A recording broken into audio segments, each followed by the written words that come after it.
जिंदगी मैराथन है। विश्वास की हमारी यात्रा भी ऐसी ही है। अच्छे से शुरू करना तो महत्वपूर्ण है और उतना ही महत्वपूर्ण है कि इसे अच्छे से खत्म भी करें। परमेश्वर ने हमें जो कुछ भी सौंपा है उसके लिए हमें परमेश्वर का बल और उसके अनुग्रह की जरूरत है।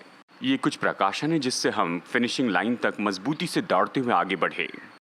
चर्च, आज मैं जानती हूँ कि हम लोग सब अलग अलग परिस्थितियों में से होकर जा रहे हैं और लगभग 6 महीने इस साल को हो जाएंगे। हमारे पास लगभग 6 महीने और हैं इसे पार करने के लिए, आगे बढ़ने के लिए। और जैसे कि हम लोग यहाँ पर हैं इस वर्ष को खत्म करने पर, तो मैंने ये सोचा कि हम लोग निरंतर सहनशीलता के विषय को करते चले जाएं, क्योंकि परमेश्वर ने जो प्रतिज्ञा हमसे की है उसे सहन करके अपने जीवन में पूरा होने दें। जानते हैं, जब भी साल की शुरुआत होती है हम लोगों को बहुत सारी ऐसी चीजें करनी लगती हैं। कुछ लोग किताबों की शुरुआत करते हैं और हम में से कुछ लोग ऐसा करना चाहते हैं कि हम लोग कुछ अच्छा खाएंगे जो कि सेहतमंद हो, और हम में से कुछ ज्यादा एक्सरसाइज करना चाहते हैं। तो इस तरह की बहुत सारी ऐसी बातें होती हैं। लेकिन जब हम लोग कुछ ऐसे लोगों को देखते हैं जिन्होंने जो करना सोचा था उसे पूरा किया, और ऐसा देखना सच में बहुत अच्छा लगता है।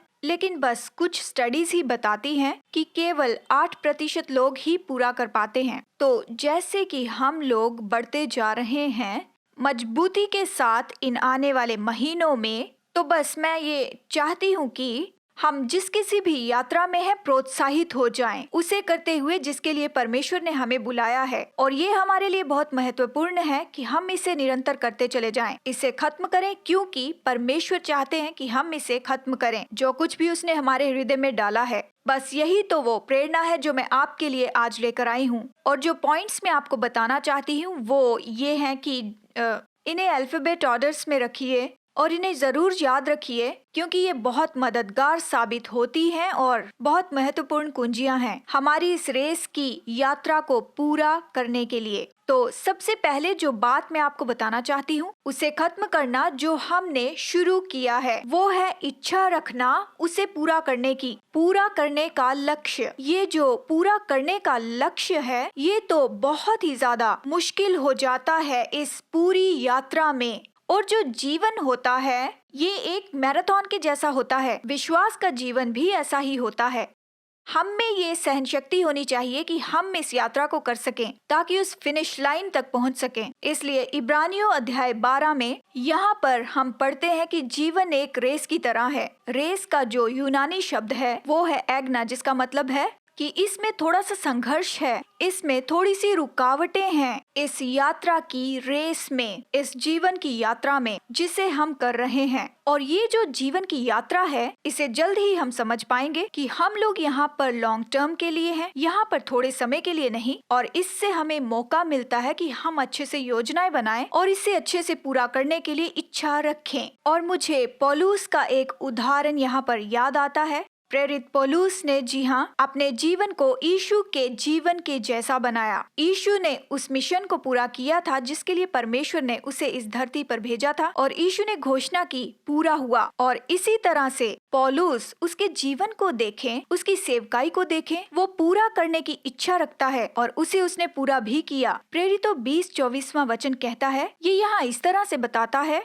परंतु मैं अपने प्राण को कुछ नहीं समझता कि उसे प्रिय जानूं, वरन ये कि मैं अपनी दौड़ को और उस सेवा को पूरी करूं जो मैंने परमेश्वर के अनुग्रह के सुसमाचार पर गवाही देने के लिए प्रभु यीशु से पाई है। तो यहाँ पर देखिए, पौलुस यहाँ पर अपनी रेस को जो है पूरा करना चाहता है खुशी से, और पूरा करता है जिसके लिए परमेश्वर ने उसे बुलाया था। तो आज हम में से हर एक की जो बुलाहट है वो ये है कि हम उस बुलाहट को बनाए रखें। हो सकता है जब हमने शुरुआत की हो उसे करने की तब उसे पूरा करने की इच्छा थी, लेकिन जब चुनौती भरा सब होने लगा, सब मुश्किल होने लगा और बहुत सारी परीक्षाएं होने लगी, लेकिन क्या प्रेरित पौलुस के जैसे हम लोग इस यात्रा को देखते हुए हम कह सकते हैं कि हम इसे पूरा करने की इच्छा रखते हैं, लक्ष्य रखते हैं कि इसे पूरा करेंगे। अब पौलुस ने इसे केवल अपने लिए ही नहीं किया था, लेकिन उसने उन लोगों को भी सिखाया जो उसके पीछे आ रहे थे। तीमुथियुस में किसी को सिखाया था। तीमुथियुस को ऐसा लिखता है 2 तीमुथियुस 4।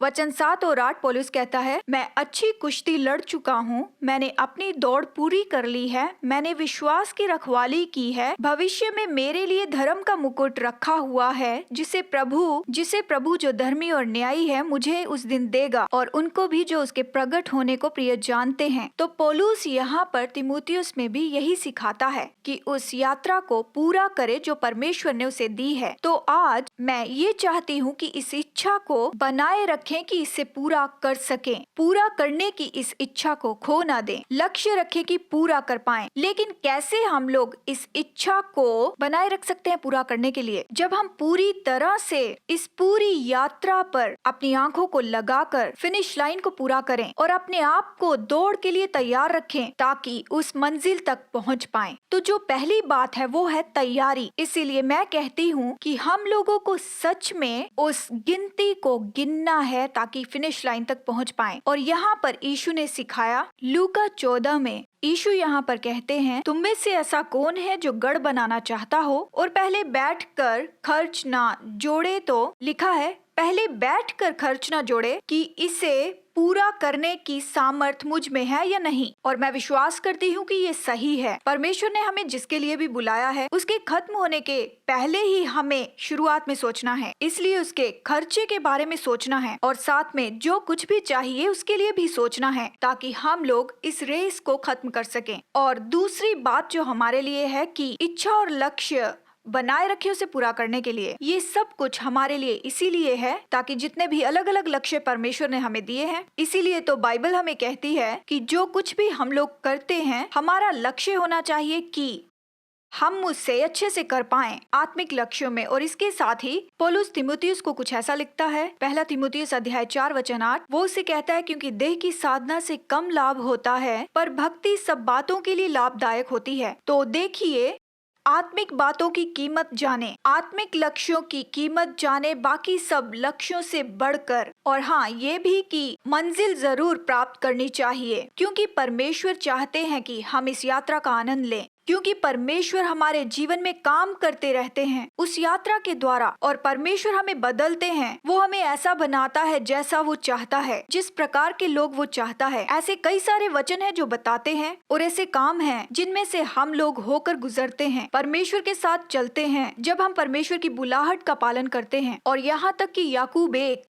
और वचन 2 से 4 तक ये कहता है, यहाँ पर हमें बताया जाता है हमें धीरज धरना है, वो हम लोगों को सिद्ध बनाता है, हमें पूरा करता है जैसे कि हम उसकी मानते हैं। और जैसे हम ये सारी बातों को देखते हैं तो हम लोगों को यहाँ पर प्रोत्साहन मिलती है, हम लोग यहाँ उत्साहित होते हैं इस रेस को दौड़ते हुए। हमारे पास लक्ष्य है पूरा करने की, जैसे ही हम अपनी आंखों को फिनिश लाइन पर लगाते हैं। तो ये हमारी पहली कुंजी है, लक्ष्य है कि हम इसे पूरा करें। और दूसरी जो कुंजी है हमारे लिए मजबूती से पूरा करने के लिए सामर्थ्य चाहिए, जैसे कि किसी भी रेस को जीतने के लिए ताकत चाहिए और साथ ही समय चाहिए और फिर बहुत सारा स्टैमिना चाहिए, क्योंकि ज्यादा रेस ज्यादा स्टैमिना चाहिए, क्योंकि बहुत सारा स्टैमिना लगता है। तो हमारे लिए कि हम अपने आप की तैयारी कर पाएं जीवन की यात्रा के लिए, जो कि असलियत में मैराथन है, तो उसके लिए हमें सामर्थ्य चाहिए, मतलब बहुत सारा स्टैमिना भी उसे करने के लिए जिसके लिए परमेश्वर ने बुलाया है। हमें जब इस मैराथन में दौड़ना है, ये ऐसा नहीं होगा कि हम एक दिन उठेंगे और बस दौड़ने का निर्णय लेंगे कि मैराथन दौड़ना है और जीत जाएंगे। हो सकता है कि एक बार ये हो भी जाए, लेकिन ऐसा हर बार नहीं हो सकता। हम लोगों को मैराथन दौड़ने के लिए ट्रेनिंग होगी, ताकि जो कि इसके लिए जरूरी है। इसीलिए हम बस सोकर उठ के कोशिश नहीं कर सकते कि रेस में दौड़े और खत्म कर दें। हमें ट्रेन होना होगा खत्म करने के लिए। जब हम देखते हैं खेल की दुनिया को, जब हम लोग देखते हैं किसी एथलीट को, कभी कभी वो कई सालों तक अपने आप को ट्रेन करते हैं, या ऐसा भी कह सकते हैं वो पूरी लाइफ टाइम तक ट्रेन होते हैं छोटी सी दौड़ के लिए। मुझे याद है 2009 की बात है, जिन्होंने वर्ल्ड रिकॉर्ड बनाया था, जिनका नाम है उसेन बोल्ट। शायद वो 100 मीटर की ही दौड़ थी, लेकिन देखिए उन्होंने उस दौड़ को लगभग 9.8 सेकेंड्स में उन्होंने पूरा किया। और देखिए इसके लिए वो काफी समय से ट्रेन हो रहे थे, केवल इस एक रेस के लिए, जिस रेस के लिए उन्हें केवल 10 सेकेंड ही लगे थे। केवल अपने जीवन के लिए सोचें, केवल उस सामर्थ्य के लिए सोचें जो हमारे जीवन के लिए हमें चाहिए, ताकि हम लोग सब कुछ पा सकें, सारे आत्मिक लक्ष्य और बाकी सारे लक्ष्यों को जो परमेश्वर ने हमें दिए हैं। सामर्थ्य चाहिए। हमारी जो पीढ़ी है, हम कभी कभी संघर्ष करते हैं क्योंकि हम लोगों की इच्छा होती है कि बस किसी तरह से हमारी उन्नति हो जानी चाहिए। इसी तरह के संसार में हम रहते हैं जहाँ सब बातें बहुत ही जल्दी होती हैं। जानते हैं, हमें तो बस चाहिए, जैसे यहाँ तक कि फोन कॉल भी नहीं, बस टैप करके ही सब हो जाए और हम लोगों को तुरंत परिणाम चाहिए। लेकिन जब हम लोग ये देखते हैं कि सामर्थ्य चाहिए, शक्ति जो है वो एक ही रात में नहीं मिल जाएगी। शक्ति पाने के लिए कुछ दर्द को सहना होगा और इसमें तो बहुत सारी मेहनत लगती है और बहुत सारी टेंशन और समय भी लगता है। जैसे कहते हैं कि आपको मसल्स बनाने हैं तो हम पर बहुत सारी टेंशन आ जाती है। तो इसीलिए कुछ शक्ति पानी है, इसके लिए थोड़ा सा दर्द सहना पड़ेगा जो बिल्कुल भी अच्छा नहीं लगेगा। तो जैसे ही हम अपने आप को बढ़ाते हैं तो हम पाते हैं कि हमारी कुछ बढ़ोतरी हुई है। इस बढ़ोतरी के लिए कुछ तो समय लगेगा, लेकिन देखा जाए तो जब आप मिट्टी में कोई बीज बोते हैं तो अक्सर हम लोग ये देखते हैं कि उसके अंकुर निकलते हैं और फिर पौधा निकलता है और फिर हम फसल पाते हैं। इसलिए हर एक चीज को कुछ समय लगता है, लक्ष्य पूरे होते हैं जो परमेश्वर हमारे हृदय में डालता है। इसलिए हमें दौड़ते रहना है ताकि हम लोग उस ताकत और शक्ति को बनाएं, अपनी व्यक्तित्व शक्ति बनाएं। व्यक्तित्व की शक्ति दोनों हमारे लिए है। आत्मिक सामर्थ्य और हर एक दूसरे लक्ष्य जो भी हैं हमारे जीवन में, आत्मिक लक्ष्य यीशु के जैसा बनाते हैं ताकि हम प्रार्थना में आगे बढ़ें, आराधना में, परमेश्वर में आगे बढ़ें, ताकि हम बाइबल पढ़ते जाएं वगैरह वगैरह। और हमें ये सब कुछ करते चले जाना है, तब हम लोग अच्छी बढ़ोतरी को देख पाएंगे और एक सच्चा बदलाव हमारे अंदर देख पाएंगे। और बिल्कुल इसी तरह से दूसरे लक्ष्य भी जो हमारे करियर हैं, जहाँ भी हम लोग अपने आप को आगे बढ़ाना चाहते हैं, बेहतर होना चाहते हैं टेक्नोलॉजी में, और या फिर अलग अलग ऐसी चीजें सीखना चाहते हैं जिसमें कि हमारी नौकरी में अच्छे हो सके। और हो सकता है कि इन सब से हमारा स्वास्थ्य जुड़ा हो, हमारी सेहत इससे अच्छी हो रही हो, या फिर हमारे रिश्ते अच्छे हो रहे हो। हमें अपनी शक्ति को बनाए रखना है जो हमें मजबूत बनाएगी और हमें ट्रैक पर रखेगी। तो पहला है पूरा करने का लक्ष्य रखें, और दूसरा है सामर्थ्य चाहिए, और जो तीसरी कुंजी है जो हमारी मदद करेगी इस रेस को दौड़ने में, वो है दर्शन के प्रति समर्पित होना। परमेश्वर योजनाओं का परमेश्वर है, प्रभु डिजाइन का प्रभु है। मेरे जीवन के और आपके जीवन के सपनों को परमेश्वर उन सपनों को हमारे हृदय में डालता है। वो चाहता है कि हम उसके पीछे दौड़ें और हमें उस दर्शन को पकड़े रहना होता है। हमें उसे मजबूती से पूरा करने के लिए हमें ये जानना जरूरी होता है कि हमें क्या करना है। अगर हम उन प्रश्नों का उत्तर नहीं दे पाएंगे कि हम किसके लिए दौड़ रहे हैं, क्यों दौड़ रहे हैं, तो हम उसे आसानी से बीच में छोड़ देंगे। पर अगर हमारे पास उस प्रश्न का उत्तर होगा कि मैं किसके लिए दौड़ रहा हूँ और मैं क्यों दौड़ रहा हूँ, तो ये आसान हो जाएगा दौड़ने के लिए कि मैं किसके लिए कर रहा हूँ। तो दर्शन को थामे रहिए जो परमेश्वर ने आपके लिए रखा है। यहाँ ऐसा ही एक वचन है, नीति वचन 29 में वचन 18 इस तरह से कहता है, जहाँ दर्शन की बात नहीं होती वहाँ लोग निरंकुश हो जाते हैं, और जो व्यवस्था को मानता है वो धन्य होता है। तो जहाँ पर कोई दर्शन नहीं होता, या फिर अगर हमारे पास कोई लक्ष्य नहीं होगा, जब हम लोग कोई आखिरी परिणाम नहीं देखते तो छोड़ देते हैं। इसीलिए दर्शन को थामे रहिए। तो जिस प्रकार का दर्शन परमेश्वर हमें देता है, हम लोग पूरे जीवन काल के दर्शन के बारे में बात कर सकते हैं, या फिर जीवन के लक्ष्य जो परमेश्वर हमें देते हैं। यहाँ पर उदाहरण के लिए यीशु के पास ये दर्शन था कि वो हमें छुटकारा दे, इसीलिए तो यीशु क्रूस पर मरा।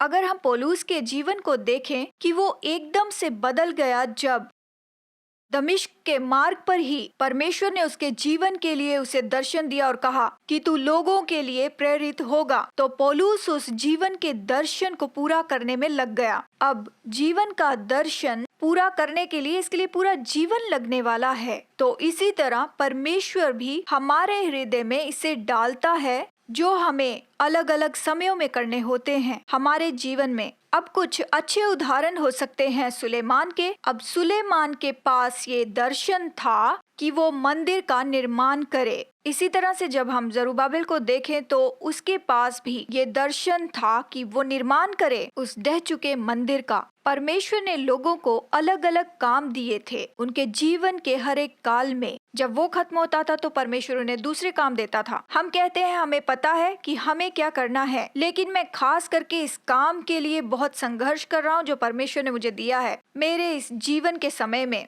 तभी हार ना माने, थामे रहें, उस दर्शन के प्रति समर्पित हो जाएं, उस दर्शन के लिए और उसे थामे रहें।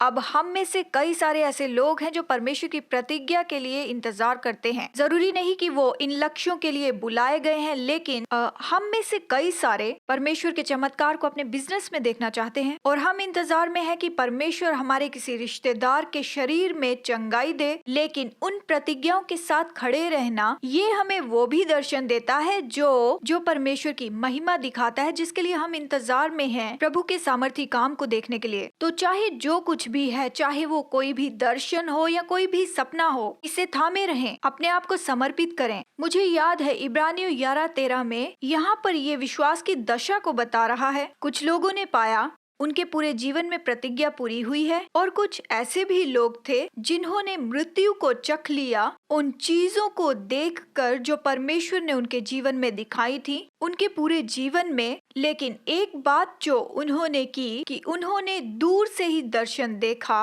और उन्होंने उसे थाम लिया। आज परमेश्वर हमारे पास आकर हमें ये दर्शन दे रहा है। जानते हैं, जो वो चाहता है कि हम उसे लेकर दौड़ें, और मुझे लगता है कि हमें उस दर्शन को लेकर बस उसे थाम लेना है। उस दर्शन के प्रति हमें समर्पित होना है और ये शत्रु के लिए बहुत ही मुश्किल हो जाएगा कि हमें रोक पाए इस यात्रा में, और तभी हम उस फिनिश लाइन तक पहुंच पाएंगे। तो उस दर्शन को थामे रहिए, दर्शन के साथ दौड़ें। पहली बात कि दर्शन पाए, दूसरी बात दर्शन को करें और अपने हाथों को उस दर्शन के काम में लगा दें, क्योंकि बाइबल बहुत कुछ बताती है इन ईमानदार हाथों के कामों के बारे में और वो क्या क्या कर सकते हैं। आइए अपने हाथों को काम में लगाएं और फिर हम देख सकते हैं इसका फल, और फिर हम देख पाएंगे जो परमेश्वर हमारे लिए करता है। जब हम इसे करते हैं, हो सकता है कभी कभी हम लोग हार मान जाते हैं भूतकाल को देखते हुए, लेकिन हमेशा आगे देखना है, आगे बढ़ते जाना है। और जैसे ही हम ये बुलाहट को थामे रखते हैं जो परमेश्वर हमें देता है, परमेश्वर सामर्थ देगा और हमारी अगुवाई करेगा।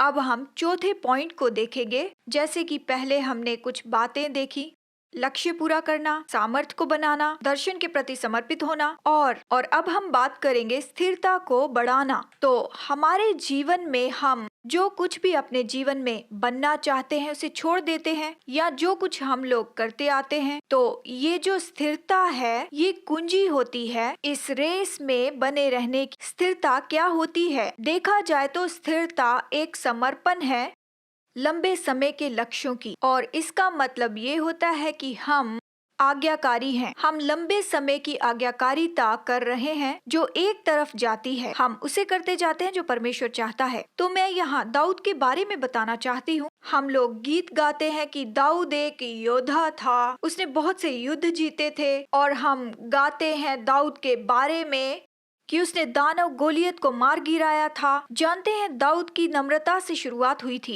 लेकिन फिर भी वो स्थिर बना रहा था। उसने अपना भरोसा परमेश्वर पर बनाया, और वो तो जानते हैं शेरों और भालुओं को मार गिराता था और कोई इन बातों को बिल्कुल नहीं जानता था, लेकिन एक स्थिरता थी। और अब शेर और भालू किस तरह से दिखते हैं? हम लोग अभी भी ऐसे संघर्ष कर रहे हैं और हम लोग ऐसे निरंतर युद्ध करते आ रहे हैं अपने जीवन में, छोटे या बड़े। परमेश्वर हमें तैयार करता है और फिर उस जगह पर लाता है बड़े युद्ध के लिए। ये हमारी मदद करता है कि हम रेस में रहें। आज हम में से शायद कोई अपने जीवन को देखकर कहे कि मैं शायद इतना स्थिर नहीं था इस बात में कि परमेश्वर के उद्देश्य को पूरा कर पाता। जो परमेश्वर चाहता था कि मैं करूं उसके काम को, मैं हिल गया था। परमेश्वर का वचन हमें प्रोत्साहित करता है। आइए देखते हैं नीति वचन 24:16 में हम देखते हैं कि धर्मी चाहे 7 बार गिरे तो भी उठ खड़ा होता है। तो इसीलिए चर्च, आज मैं आपको प्रोत्साहित करना चाहती हूँ, जैसे कि आज हम परमेश्वर के लक्ष्य को देख रहे हैं फिनिश लाइन तक, हो सकता है कि कुछ ऐसे समय भी होंगे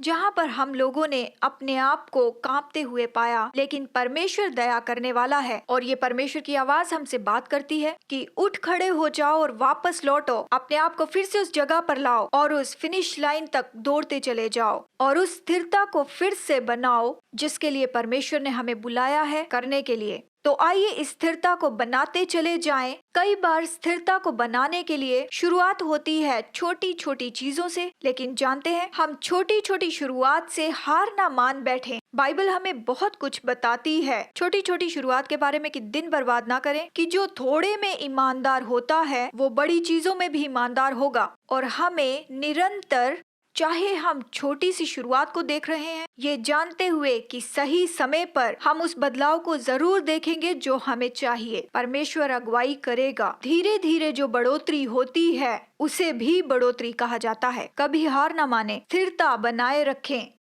केवल उसकी ओर देखें जो परमेश्वर दिखा रहा है, उस पॉइंट को जो हम देख सकते हैं इस समय में। और जब हम वहां तक पहुंचते हैं तो परमेश्वर दयालु है कि हमें वो रोशनी दिखाए हमारे अगले कदम के लिए। इसलिए हमेशा स्थिर बने रहें, आगे बढ़ते रहें। और अब यहाँ पर देखेंगे कि हमारे लिए अगला कदम क्या है आगे बढ़ने के लिए, इस रेस को पूरा करने के लिए। और ये जो बात है सबसे लंबी बात है, और ये जो बात है वो है सहना। आशा करती हूँ कि आप मेरी इस बात को सह पाएंगे। जानते हैं, जैसे कि हम लोग अपने इस जीवन की यात्रा कर रहे हैं, कुछ ऐसे समय भी होते हैं जहाँ सब कुछ अच्छा होता है और हम ऐसे पलों में से होकर गुजर तो जाते हैं, और इसके साथ दूसरा समय ऐसा आता है जब सब कुछ मुश्किल होता है, जहां आंधी तूफान होता है। लेकिन जैसी भी परिस्थिति में से हम जा रहे होते हैं तो यहाँ पर सहने की जरूरत होती है। हमें हार नहीं माननी चाहिए, हमें टिके रहना है और हम पर दबाव बना हुआ होता है। लक्ष्य को थामे रहें और भरोसा रखें कि परमेश्वर हमें इनमें से बाहर लाएगा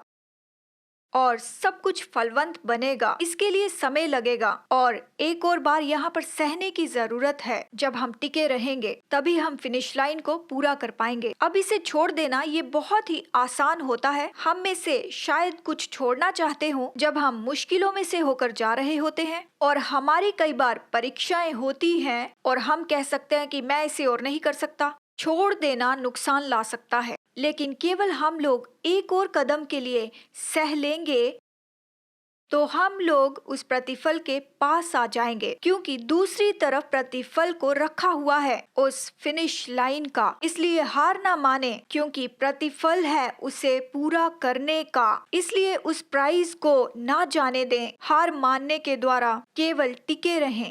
मैं अपने आप से हमेशा ये प्रश्न करती हूँ कि मैं किस तरह सह पाऊँ। ये जो इतनी सारी मुश्किल चीजें जीवन में हो रही हैं, मैं इन्हें कैसे सहूं। लेकिन फिर भी खुशी से रहना है, फिर भी उस शक्ति को बनाए रखना है, दौड़ते जाना है रेस में। इब्रानियों अध्याय 12 में बहुत अच्छा वचन है जिस पर हम निर्बल हो सकते हैं, और मैं जल्दी से इन वचनों को पढ़ूंगी। यहाँ से वचन 1 से, इस कारण जबकि गवाहों का ऐसा बड़ा बादल हमें घेरे हुए है, तो आओ हर एक रोकने वाली वस्तु और उलझाने वाले पाप को दूर करके वो दौड़ जिसमें हमें दौड़ना है धीरज से दौड़ें, और विश्वास के कर्ता और सिद्ध करने वाले यीशु की ओर ताकते रहें, जिसने उस आनंद के लिए जो उसके आगे धरा हुआ था लज्जा की कुछ चिंता ना करके क्रूस का दुख सहा और परमेश्वर के सिंहासन की दाहिनी ओर जा बैठा। इसलिए उस पर ध्यान करो जिसने अपने विरोध में पापियों का इतना विरोध सह लिया कि तुम निराश होकर साहस न छोड़ दो। तुमने पाप से लड़ते हुए उससे ऐसी मुठभेड़ नहीं की कि तुम्हारा लहू बहा हो। तुम उस उपदेश को जो पुत्रों के समान तुम्हें दिया जाता है भूल गए हो। तो हमें यहाँ पर ये बताया जाता है कि हम लोगों को यीशु की ओर ताकते रहना है। वचन 2 कहता है, यीशु की ओर ताकते रहो। हमारे विश्वास का कर्ता और सिद्ध करने वाला यीशु, जिसने उस आनंद के लिए जो उसके आगे धरा था सहा और परमेश्वर के सिंहासन की दाहिनी ओर जा बैठा। परमेश्वर की दाहिनी ओर जा बैठा। और वचन 3 कहता है, उस पर ध्यान दो। तो जब हम अपने रोल मॉडल की ओर देखते हैं उस प्रभु यीशु को, तो हम लोग उस ईश्वरीय शक्ति के साथ भरपूर होते हैं ताकि हम सहते चले जाएं। चाहे हम किसी भी परिस्थिति में से होकर जा रहे हों, यीशु भी दर्द में से होकर गुजरे थे। जानते हैं उसका तिरस्कार भी हुआ था और उस पर इतना सारा जो कि कोई सह नहीं पाता इतना दबाव था, और वो हमारे लिए कलवरी के क्रूस पर मरा, बस बढ़ता गया। अब हम यहाँ पर ये पाते हैं कि उसने अपनी मंजिल की ओर, अपने लक्ष्य की ओर आंखें लगाई थीं। यीशु ये जानते थे कि वो किस लिए ये कर रहे हैं, और उस समय वो कुछ इतना बड़ा प्राप्त करने जा रहे थे परमेश्वर के राज्य के लिए। यीशु ने इस स्वर्गीय नजरिए को बनाए रखा। उसने क्रूस की लज्जा को नहीं देखा, लेकिन उसने बड़े उस आनंद को देखा जो उसके सामने था। इसका मतलब है कि यीशु ने अपनी आंखों को लगा रखा था अपने लक्ष्य की ओर। यीशु ने उस यातना के प्रतिफल को देखा जिसमें से वो होकर जा रहा था। आपके छुटकारे के लिए और मेरे छुटकारे के लिए अपनी आंखों को उस आनंद पर लगाया, और वो बढ़ता गया और उसे पूरा किया जिसके लिए परमेश्वर ने उससे कहा था। यीशु ने ये सब कुछ सहा और यीशु ने उस पर ध्यान लगाए रखा था, और यीशु बड़े दबाव में रहा, लेकिन यीशु ने ये सब सहा। और यही तो बुलाहट हम लोगों के लिए भी आज है। सहते रहें जिस किसी भी परिस्थिति में से हम होकर गुजर रहे हैं। यदि उसने सहा तो हम ऐसी किसी भी परिस्थिति में से होकर नहीं गए हैं जिसमें से यीशु मसीह होकर गए हैं। तो हम प्रोत्साहित होते हैं यीशु के उदाहरण से। तो जैसे कि हम अपनी यात्रा को कर रहे हैं तो हम शत्रुओं का सामना कर सकते हैं। शत्रु चाहे वो अंदरूनी रूप से हो सकते हैं, शत्रु चाहे वो बाहरी रूप से भी हो सकते हैं। बहुत से ऐसे शत्रु जो आत्मिक रूप से हो सकते हैं और हमें इनसे लड़ना है। यहाँ पर कुछ अंदरूनी शत्रुओं के बारे में है जिनसे मैं और आप युद्ध कर रहे हैं। शत्रु जो हमारे मन के क्षेत्र में होते हैं। मन जो होता है वो हमसे कहता है कि इस बात पर विश्वास कर लो कि हम फिनिश लाइन तक नहीं पहुंच सकते। हमारा जो स्वाभाविक मन है वो ऐसा कहता है, लेकिन जब हम नवीनीकरण करते हैं अपने आप का, अपने मन का परमेश्वर के वचन से, तो हमारे पास इसका हल होता है जो हमें फिनिश लाइन तक पहुंचाता है। तो ये जो भीतरी शत्रु हैं वो किस प्रकार के कैसे काम करते हैं, आज हम इसे जानेंगे।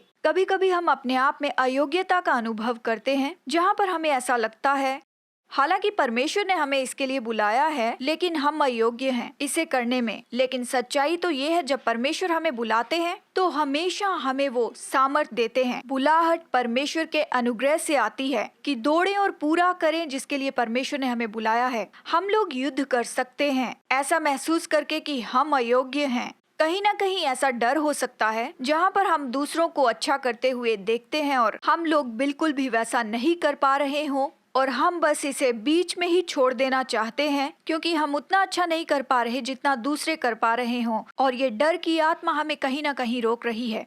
चिंता के बारे में क्या जानते हैं? जहाँ पर हम लोग चीजों पर बिल्कुल भी नियंत्रण नहीं कर पा रहे हों और भावनाओं को हम लोग संभाल नहीं रहे हों जो हमें हार मानने पर मजबूर कर रही हूँ, तो यहाँ पर कहीं ना कहीं चिंता है। हम कुछ तो करना चाहते हैं लेकिन नहीं कर पा रहे हैं, जिसके कारण बहुत ही उथल पुथल होता है हमारी भावनाओं में। तो चिंता जो है वो एक और चुनौती है। तो यहाँ पर कुछ गड़बड़ी हो सकती है कि जो दर्शन है वो स्पष्ट नहीं है जिसके लिए हम दौड़ सकें, तो उससे प्रभाव पड़ सकता है हमारी दौड़ने की क्षमता की स्पीड पर, उस फिनिश लाइन तक पहुँचने की स्पीड पर।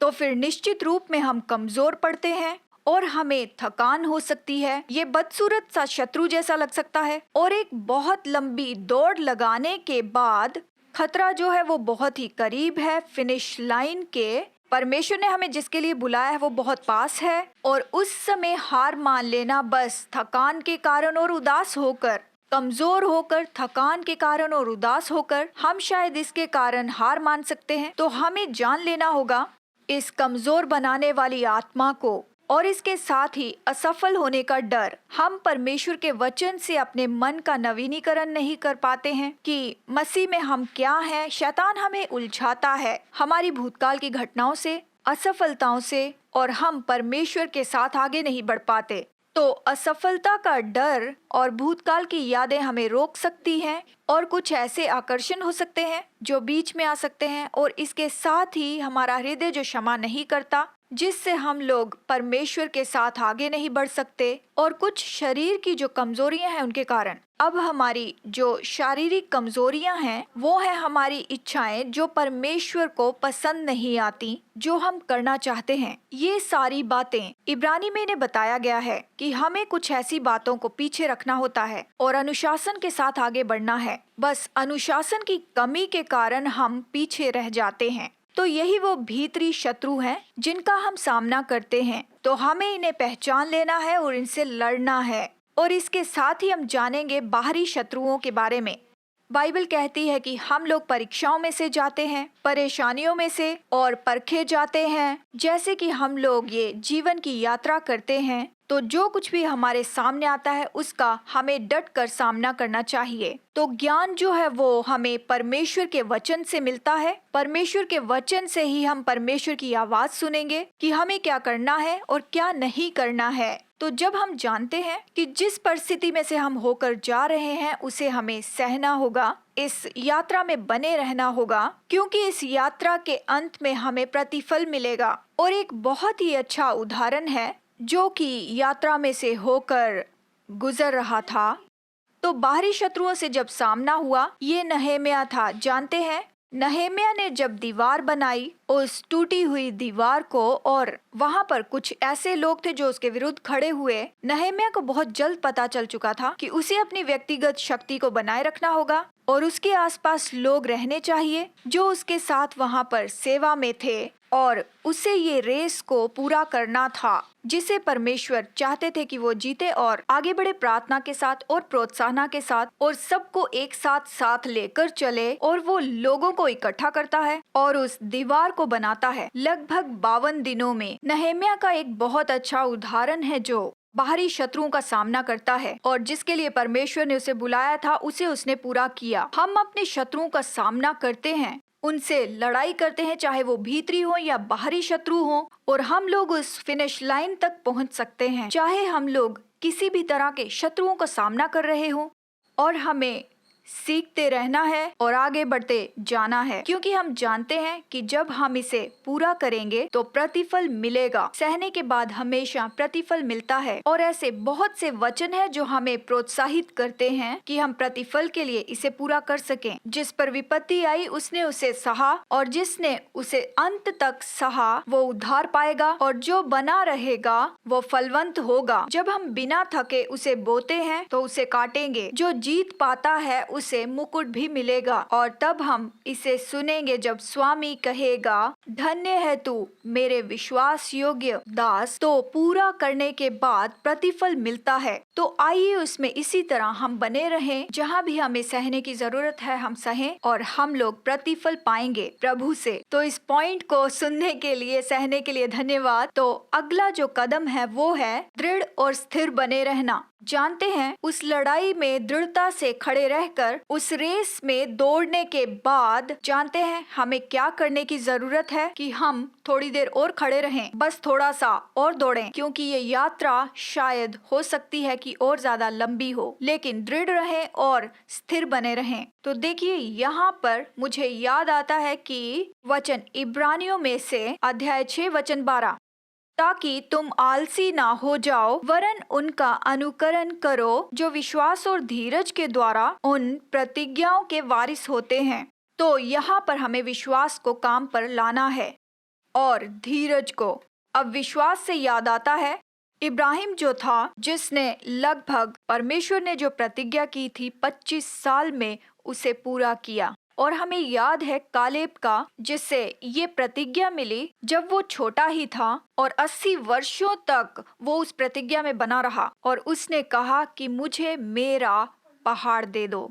और ये जरूरी है कि हम लोग स्थिर बने रहें और हमेशा आगे बढ़ते जाएं उस फिनिश लाइन तक। और हाँ, इसके साथ ही हमें धीरज की जरूरत है। हमें धीरज की जरूरत इसीलिए है, जैसे कि मैंने आपसे पहले भी इस बात को बताया है कि कुछ बस थोड़ा सा समय होता है जो बीतता जाता है जब हम उस बीज की देखरेख करते हैं, ये जानने के लिए कि उस बीज में वहाँ पर कि वो बीज बड़ा है या नहीं, वगैरह वगैरह। तो धीरज धरना बहुत ही जरूरी होता है। तो जिन्हें परमेश्वर की प्रतिज्ञा मिली है, जैसे इब्रानियों 6:12 में लिखा है कि उन्हें विश्वास और धीरज दोनों था। और इसके साथ ही याकूब अध्याय 5 हमें ये बताता है अयूब का जीवन, जैसे अयूब ने धीरज धरा, उसने परमेश्वर की ओर ही देखा और परमेश्वर ने उसके लिए सब ठीक किया। हमें उसी तरह का धीरज धरना होगा, हमें दृढ़ और स्थिर बने रहना होगा। अब 1 कुरिन्थियों अध्याय 15 और वचन 58, इसलिए हे मेरे प्रिय भाइयों, दृढ़ और अटल रहो और प्रभु के काम में सर्वदा बढ़ते जाओ, क्योंकि ये जानते हो कि तुम्हारा परिश्रम प्रभु में व्यर्थ नहीं है। और ये याद दिलाता है कि हम जो कुछ भी प्रभु के लिए कर रहे हैं,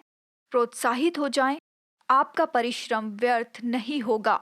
तो अगर हम इसे थामे रहेंगे तो परमेश्वर की जीत देखेंगे। तो आइए अगला पॉइंट देखते हैं, जो है परमेश्वर पर निर्भर होना। परमेश्वर हमें सामर्थ्य देता है। सबसे अच्छी बात यह है कि हम अकेले नहीं हैं और हमें इसे अकेले नहीं करना है। परमेश्वर की पवित्र आत्मा हमारे अंदर है। परमेश्वर का अभिषेक हमें सब कुछ सिखाता है और परमेश्वर हमें सामर्थ्य देता है। इस यात्रा में अपनी आंखों को परमेश्वर की ओर लगाएं। जब हम बात करते हैं सामर्थ की आगे बढ़ते रहने के लिए, तब हम ये वचन देखते हैं यशायाह 40:31 में, परंतु जो यहोवा की बाट जोहते हैं वे नया बल प्राप्त करते जाएंगे, वे उकाबों की नाई उड़ेंगे, वे दौड़ेंगे और श्रमित ना होंगे, चलेंगे और थकित ना होंगे। यही उस थकान का एंटीडोट है। परमेश्वर की उपस्थिति में आकर, उसकी सामर्थ्य पाकर, नया बल पाकर, रिचार्ज होकर आगे की ओर दौड़ते चले जाएं। अब परमेश्वर चमत्कारों का परमेश्वर है। 2 शमूएल 5:20 कहता है, हम इसे यहाँ पढ़ते हैं कि दाऊद के साथ युद्ध करते समय परमेश्वर, यहाँ पर हम पढ़ते हैं कि वो थक गया। 2 शमूएल 5:20 मैं आपके लिए इसे पढ़ूंगी। तब दाऊद बाल परासिम को गया और दाऊद ने उन्हें वहीं पर मारा। तब उसने कहा, यहोवा मेरे सामने होकर मेरे शत्रुओं पर जल की धारा की नाई टूट पड़ा है। यहाँ पर इस जगह का नाम बाल परासिम है। तो परमेश्वर हमारी ओर से होकर युद्ध करता है। जानते हैं, जैसे कि हम लोग सहते चले जाते हैं, जब हम दृढ़ और स्थिर खड़े रहते हैं, हम ये जानते हैं कि ये युद्ध परमेश्वर का युद्ध है और हम उसके साथ काम कर रहे हैं और हमारा परमेश्वर चमत्कार करेगा हमारे लिए। आज मैं इसे हम सबके जीवन पर बोलना चाहती हूँ और हमारा परमेश्वर इससे आपके लिए लड़ेगा। हमारा परमेश्वर असंभवता का परमेश्वर है, जिससे हमें सामर्थ्य मिलती है। परमेश्वर में बने रहकर, परमेश्वर पर पूरी तरह से निर्भर होकर परमेश्वर हमें सामर्थ्य देता है। और अब अंत में हम देखते हैं, आशा हमें बहने देती है। जैसे कि हम परमेश्वर की बुलाहट को पूरा करने की यात्रा में हैं, तो आइए हम इस आशा को इसी तरह बहने दें। आशा एक चुनाव है। आशा चुनाव है और हमें परमेश्वर की ओर देखना है। हमें हमारी जो मजदूरी है उसकी ओर हमें देखना है, जो कि यीशु के नाम में एक महिमा है। और जब हम इसे करते हैं, आशा जो है वो हमारे हृदयों में बनी रहती है फिनिश लाइन तक दौड़ने के लिए। तो इस आशा को कैसे बनाए रख सकते हैं? हमेशा इसे याद रखें, किसके लिए हम दौड़ रहे हैं। कुलुसियों 3:23 कहता है कि जो कुछ भी तुम करो वो परमेश्वर के लिए करो। तो जब हम परमेश्वर के लिए काम करते हैं, तो फिर हम मुश्किल से अपने आप में थक पाएंगे, क्योंकि हम परमेश्वर के लिए कर रहे हैं और परमेश्वर सामर्थ्य देता है। हम ये मानकर चलें कि परमेश्वर के लिए हम सब कुछ कर रहे हैं, ये जानते हुए कि दूसरे भी इसमें काम आ रहे हैं। 1 पतरस अध्याय 5, 8 और 9 वचन ये कहता है कि जिस अनुभव में से तुम जा रहे हो, तो इस बात को जान लो कि संसार में तुम्हारे दूसरे भाई भी इसका अनुभव करते हैं। तो ये जानना है कि दूसरे भी सह रहे हैं, उसने हमें सामर्थ्य दी है। और इब्रानियों अध्याय 11 में, जहाँ पर हम पढ़ते हैं बहुत सारे ऐसे लोगों के बारे में जिन्होंने विश्वास पाया परमेश्वर की प्रतिज्ञाओं से। तो ये जानते हुए कि दूसरे भी इस यात्रा में हैं फिनिश लाइन तक, तो जो स्वर्गीय नजरिया है उसे आप कभी ना खोएं। जानते हुए कि कुछ ऐसी बातें जो हमारे साथ होती हैं वो केवल थोड़े समय के लिए होती हैं अनंत काल के प्रकाश में, तो इससे हमारी आशा जिंदा रहेगी और ये सच में हमारे लिए बहुत ही महत्वपूर्ण है। तो कुछ ऐसा भी समय होता है जब हमें बहुत ही बुरी खबरें मिलती हैं, लेकिन उस समय भी हमें परमेश्वर में प्रोत्साहित रहना है, परमेश्वर में उत्साहित रहना है। इसलिए प्रोत्साहित रहें, हर एक काम इस तरह से करें कि वो आपकी सुरक्षा बन जाए और कुछ सीखने पाएं। जब हम थक जाएं तो समय लें, कोई बात नहीं, लेकिन फिर से वापस आएं, उस रेस में बने रहें और उस यात्रा को पूरा करें। अब मैं विनती करती हूँ कि हमारी वर्शिप टीम आए और हमारी यहाँ पर अगुवाई करे और हमें आराधना में ले जाए और फिर से हम वापस आएं और प्रार्थना करें। धन्यवाद वर्शिप टीम। प्रार्थना में जाने से पहले मैं चाहती हूँ कि एक साथ हम पढ़ेंगे वचन में से जकरिया अध्याय 4 वचन 9 में से। जरुब्बाबिल ने अपने हाथों से इस भवन की नींव डाली है और वही अपने हाथों से इसे तैयार भी करेगा। तब तू जानेगा कि सेनाओं के यहोवा ने मुझे तुम्हारे पास भेजा है। तो आज चर्च, मैं और आप किसी भी परिस्थिति में से होकर जाएं। हो सकता है कि आप कहें कि मैं हार मानना चाहता हूँ, मैं और युद्ध नहीं करना चाहता, लेकिन इसे याद रखना होगा कि जो परमेश्वर ने हमें यात्रा शुरू करने के लिए कहा है, तो परमेश्वर हमें सामर्थ भी देगा। जरुब्बाबिल अपने हाथों से इस भवन की नींव डालेगा और ये बहुत ही सुंदर है। ये वचन कहता है जरुब्बाबिल ने अपने हाथों से इस भवन की नींव डाली और वही अपने हाथों से इसे तैयार भी करेगा। परमेश्वर के वचनों को उसने सुना और उन्हीं वचनों ने उसे सामर्थ भी दी ताकि वो उसे पूरा कर सके। तो आज हम लोग भी परमेश्वर के वचन पर निर्भर हो सकते हैं जो हमें इस यात्रा को पूरा करने में सामर्थ देगा। तो आइए याद रखें कि वो हमसे भले कामों को करेगा और वो उसे पूरा करने में विश्वास योग्य है। चाहे हम किसी भी परिस्थिति में से होकर क्यों ना जा रहे हों, हमें केवल इतना कहना है, मसीह में मैं सब कुछ कर सकता हूँ, जो हमें सामर्थ देता है। परमेश्वर की सामर्थ में हमें खड़े रहना है और हम उसकी सामर्थ में बढ़ते चले जाएंगे उस फिनिश लाइन तक। आइए एक साथ प्रार्थना करें। स्वर्गीय पिता, हम धन्यवाद करते हैं उन सपनों के लिए जो हम में से हर एक के दिल में आपने दिए हैं। हम धन्यवाद करते हैं इस समय के लिए, जो काम आपने हमें दिए हुए हैं करने के लिए, हम उनकी ओर देखते हैं। धन्यवाद पिता उस दर्शन के लिए, और हम उसे पूरा कर सकें और हम उसे बीच में ना छोड़ें। पिता, आज हम उसे पूरी तरह से थामे रहेंगे स्थिरता के साथ, क्योंकि प्रभु तू ही तो शुरुआत और अंत है पिता हमारे जीवन का, और आप हमें अपना अनुग्रह देंगे कि हम आगे चल सकें और इस यात्रा को पूरा कर सकें। पिता, मैं प्रार्थना करती हूँ हम चमत्कारों को देखने पाएंगे हमारे जीवन के हर एक नजरिए में। पिता, आज हम ये खड़े होकर ये घोषणा करते हैं, आप जीतने वालों में से हैं। शत्रु को आपने कुचल डाला है हमारे पैरों के तले, और हम क्रूस की जीत की घोषणा करते हैं हर एक परिस्थिति में पिता। और पिता, हम देखते हैं और हम लोग असामान्य बातों को होते हुए देखेंगे, अपने जीवन में चमत्कारों को होते हुए देखेंगे। और साथ ही हम लोग प्रार्थना करते हैं पिता परमेश्वर, हम लोग एक जागृति को देखेंगे। और मैं कहना चाहती हूँ प्रभु तेरी कलीसिया पर कि उठो और प्रकाशमय हो जाओ। तेरे प्रकाश में परमेश्वर की महिमा आप पर आई है। ये पृथ्वी अंधकार से भरी हुई है, लेकिन फिर भी परमेश्वर ने हम सब पर प्रकाश किया है, उसकी महिमा हम पर दिखने पाए। पिता परमेश्वर, जैसे कि आपकी महिमा हम पर आती है पिता, हम धन्यवाद करते हैं चंगाई के लिए, चमत्कारों के लिए धन्यवाद। असंभव को संभव करने के लिए हम आपका धन्यवाद देते हैं। हम आपको सारी महिमा देते हैं प्रभु, सारा आदर हम आपके नाम को देते हैं। प्रार्थना मांगते हैं, आमीन आमीन।